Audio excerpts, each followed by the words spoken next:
Okay, so I better do this real quickly because my battery is about to die on me. Okay, so today I went out with a few of my friends. I went out with Leanna, Linda, and Chin.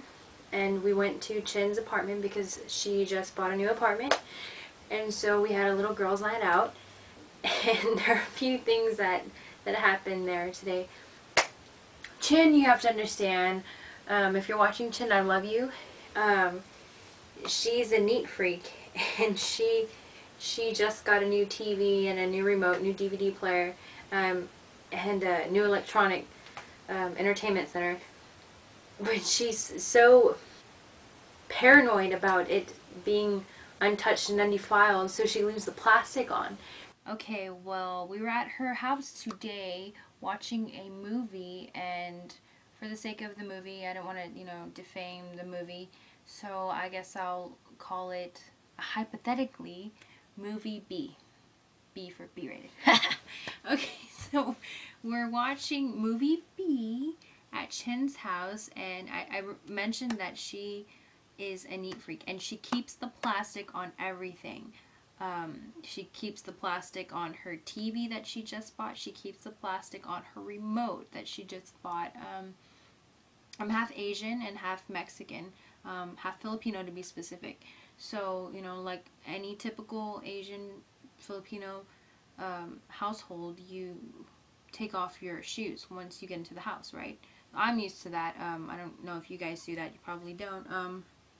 So once I entered the house, I took off my shoes and I'm like, okay, whatever. We're chilling. We're having a good time watching the movie. So Chin hands me this remote. After she's handed it to Linda, Leanna, and she's already tried to tinker with it herself. The objective is to put subtitles on this movie that we're watching, because I guess the movie works so fast, or was so long-winded, that we needed subtitles because we just couldn't understand what the heck was going on. Okay, so after 3 attempts, they passed the remote to me. And don't get me wrong, we're all, like I said, we're all young people, so we do know how to work a VCR, we know how to work a DVD player, we know how to program our remote, so it's not like we're, up in age and we don't really understand how the technology works. So let me just give you a little hint of how this happened.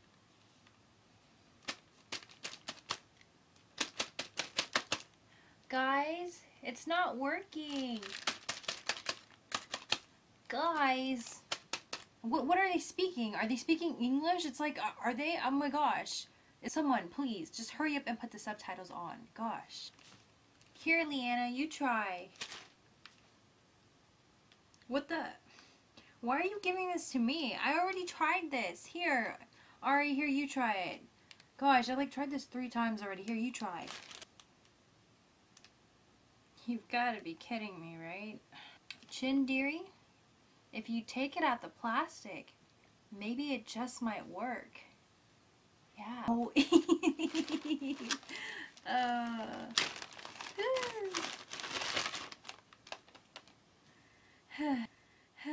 No use. Anyway, so yeah, that's how our little situation played out. And today, what else did I do? Today, I found some old soap that a friend gave to me for Christmas. Yeah, an odd gift soap. And it smells like lilac. And kept the box to put pictures in for when I do just like random scrapbooking stuff.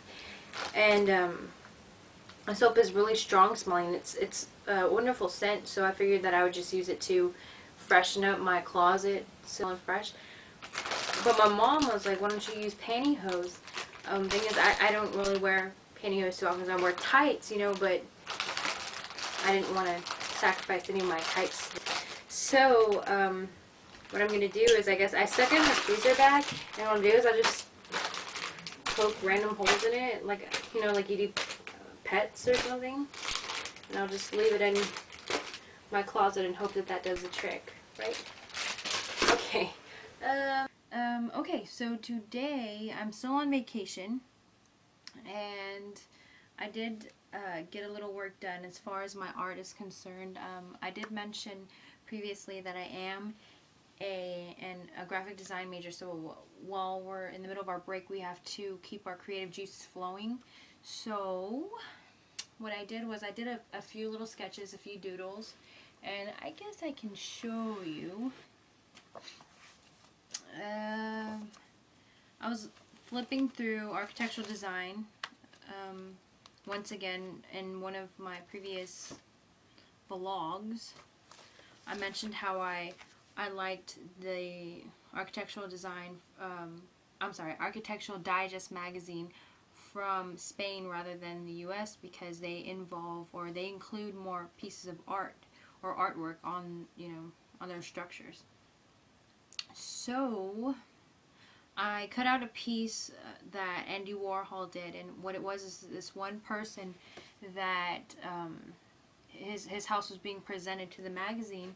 He had an Andy Warhol piece, an original, as a matter of fact, and this is a picture of it.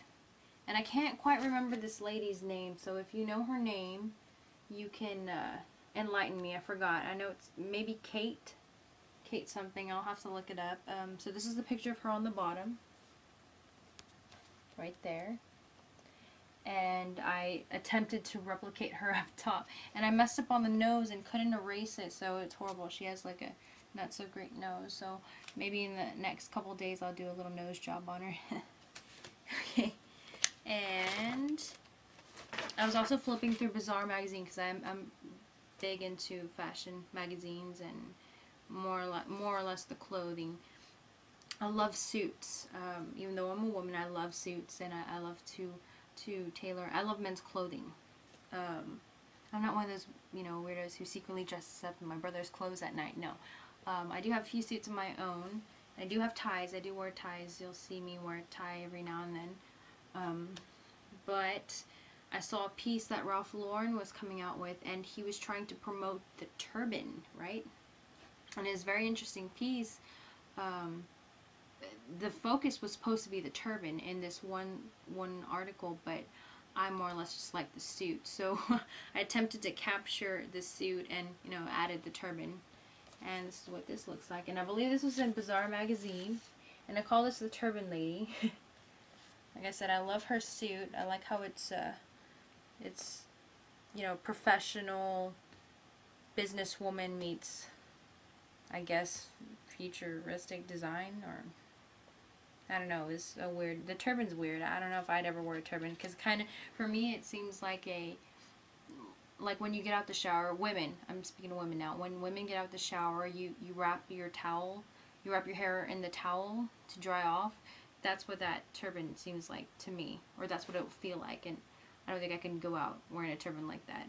Anyways, you might be asking, what's that junk on your arm? No, it's not a new tattoo. I don't have any tattoos, by the way. My friend, the one who just moved in, it's her apartment code to get into the apartment, and a few directions on how to get to your house. I shouldn't be showing you that. Back when I was in high school, I was always on the go, and I remember always having a permanent marker, and I still always carry a permanent marker with me everywhere, because I label just about everything. I'd probably label my own self if I could. And so I had to do that today, which is kind of embarrassing because I tried to get it off. I scrubbed and scrubbed, used a lot spit, and it kind of didn't come off. I hear nail polish works. Fingernail polish remover works. And for the most part it does, but just after a while, it gets that acetone smell, and it's just not very pleasant. Especially when you sleep like this. And you can smell it in the middle of the night, and you're secretly getting high.